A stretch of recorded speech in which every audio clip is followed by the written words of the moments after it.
রাহিমাহুল্লাহ, আমি যার কাছে বুখারী শরীফ পড়ছি, আল্লামা আবু জাফর আল কাসিমি দামাত বরকাতুহুল আলিয়া, হযরতে আব্দুল্লাহপুর, বর্তমান আব্দুল্লাহপুর মাদ্রাসার শেখুল হাদিস, হযরতের মুখে শুনছি, এইটা যদি কেউ নিয়মিত পড়তে পারে ইনশাআল্লাহ আশা করা যায় আল্লাহ যদি তার এই দোয়াটা কবুল করেই নেই, আশা করা যায় হেদায়েত দিয়ে মুসলমান অবস্থায় তার মৃত্যু দিবে আল্লাহ।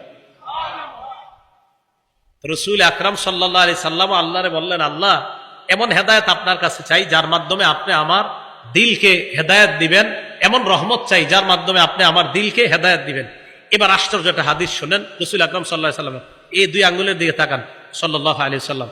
মুসলিম শরীফের 2654 নম্বর হাদিস, আমাদের মাদ্রাসার পাঠ্যপুস্তক অনুসারে মোট হাদিস সংখ্যা হবে 3033টা। এই হাদিসের মধ্যে আসছে, ক্বালা রাসূলুল্লাহ সাল্লাল্লাহু আলাইহি ওয়াসাল্লাম, ইন্না কুলুবা বানি আদামা কুল্লাহা বাইনা ইসবাইনি মিন আসাবির রহমান। মাঝে মাঝে নিজেরা ট্রাই করবেন।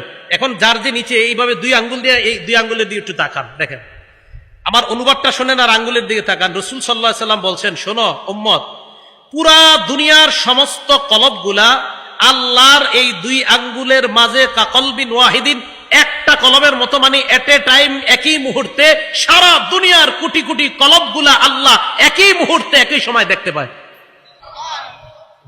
এই দেখতেছে, আমি আরিফ বিন হাবিবের কলব দেখতেছি, আপনাদের কলব এক সময় আল্লাহ দেখতেছেন। মাঝে মাঝে চিন্তা করবেন যে আল্লাহ ইন্না লিল্লাহ, সর্বনাশ মাবুদ, তুমি তো আমার কলব এখন দেখতেছো।